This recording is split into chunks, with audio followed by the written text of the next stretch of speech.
Okay, we're going to do part 3 of Quotes of GK Chesterton from this book, The Holy Grail of Wisdom Quotes by E.P. Rogers. We're starting out with, the first one's a real good one. It says, where do you hide a pebble? Where's the best place to hide a pebble? On the beach. Where does a wise man hide a leaf? In the forest. Okay, he was not an educated man. He had not been acquainted with human things, which is to say he had not been educated in the humanities. So yeah, you want to know the humanities, and one of the reasons why they tried to push out liberal arts and the humanities is to just put people through trade school, because it weakens them intellectually. They can learn a task to be a wage salaried employee, but they're not going to be able to think well. Humanities gets you to think better. It's actually really worthwhile to read. I think it's worthwhile to read literature. You can just listen to audio CD in your car. You just develop more sophisticated vocabulary and thinking skills. I say that because I know some doctors who are actually really smart, good doctors, but their verbal skills could be better if they read more fiction, I think. Okay, G.K. Chesterton continues, I'm only pointing out that every education teaches a philosophy, if not by dogma, then by suggestion, by implication, by atmosphere. Yeah, that's what sort of like the public school system is about. Teach you moral relativism, teach you atheism, teach you to reject, the teaching of your parents. And that way, with moral relativism, you can easily be controlled into believing anything. You just become a chump. The great lesson in Beauty and the Beast is that a thing must be loved before it is lovable. Okay, kind of so. So, the madman is not the man who has lost his reason. The madman is the one who has lost everything except his reason. Reason can only go so far.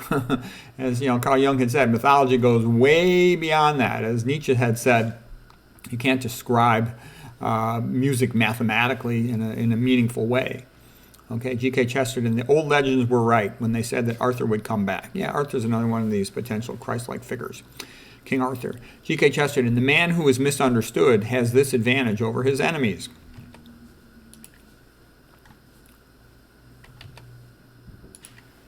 Okay, all centralized systems means the rule of the few.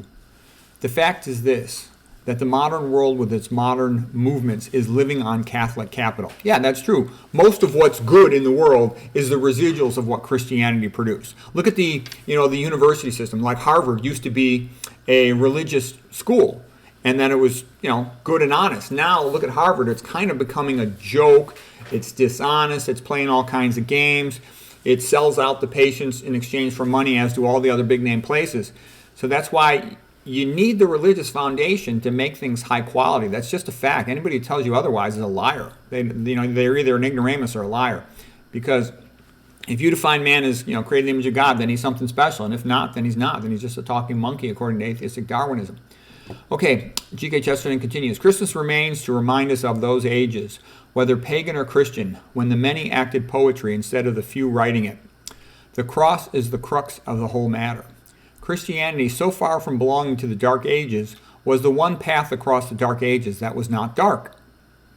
It is a mark of credulity of Victorian rationalism that the rationalist did so easily become a Darwinian. Apparently, it is not cheek to say that you have lost faith in a deity or immortality, but it is cheek to say that you have lost faith in Darwin. So most people in the modern world, they think Darwinism is science. They don't understand. There is some utility to Darwinism. There is some utility to variation within a species explained by Darwinian, selective natural selection. But Darwin is a joke for explaining the origin of life. Okay, it's a joke for explaining the origin of complexity. All right, that's an important point. And anybody who tried to teach intelligent design or something else in a college or even a high school, they'd be fired from their job, like for heresy. So that's like a religious attitude. When you look at intelligent design, that's what you believe. And like I said, I'm an A+ student in evolutionary biology at Stanford University. I believe that intelligent design is by far the best explanation for the origin of life on this planet based on extensive study of the subject. Okay, fine-tuning arguments of astrology, the fine-tuning arguments of biology, etc.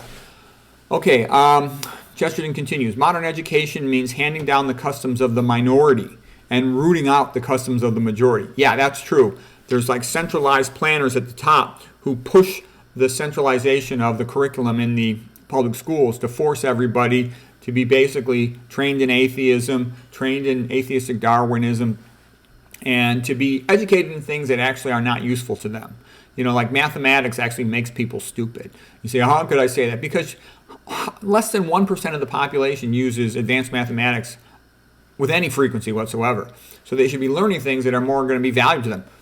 How to purchase a car, how to purchase a house, how to finance a loan, how to select a spouse. Okay, that's useful stuff. How to start a business, how to design a website.